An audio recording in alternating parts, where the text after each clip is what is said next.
imagine what their homes would be and serve multi-purpose is what was very interesting for me to also hear when I stopped by.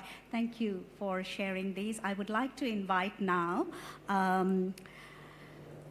Shaikat to share high-level points from his session, which was the first Solution Lab.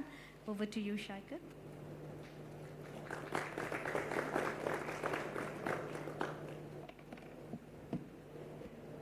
Well, good afternoon once again, everyone. Actually, today, when we speak about cities, the conversation can no longer only focus on infrastructure, skylines, or economic growth. The real question is, are our cities truly livable for people, and especially for children and young people? That was exactly what our discussion title was, that the pathways for livability. So a livable city is not simply a developed city. It is a city where people can move safely, access opportunities, feel connected to their communities, and live with dignity and well-being. This is what the first part of discussion that reflected. And from the perspective shared in our discussion, several important elements make cities livable. These include safe and uninterrupted mobility, access to quality healthcare, affordable and reliable public transport, quality education, decent employment opportunities, affordable housing, and safe public spaces. Livable cities also prioritize greenery, environmental sustainability, recreation, cultural life, and stronger community connections. Children and young people especially envision cities that are walkable, inclusive, climate resilient, and human-centered.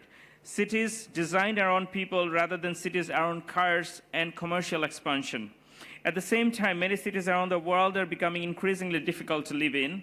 Traffic congestion, pollution, poor waste management, rising housing costs, unsafe public spaces, weak public transport systems, and climate-related disasters continue to affect urban life. In many places, unplanned urbanization and growing inequality are making cities more exclusionary and stressful, particularly for vulnerable communities. When cities fail to provide clean air, safe mobility, affordable services, or space for participation and recreation, they stop responding to everyday realities of people.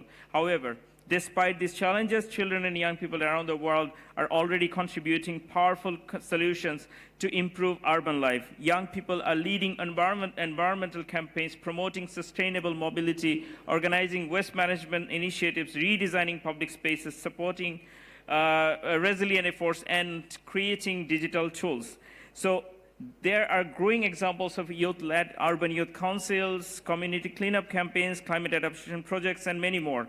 But an important challenge remains. Many youth-led initiatives struggle to become institutionalized within formal governance and policy systems. This means some of the major barriers include limited resources and funding, weak coordination among institutions, lack of political will, short-term planning approaches, and insufficient institutional capacity.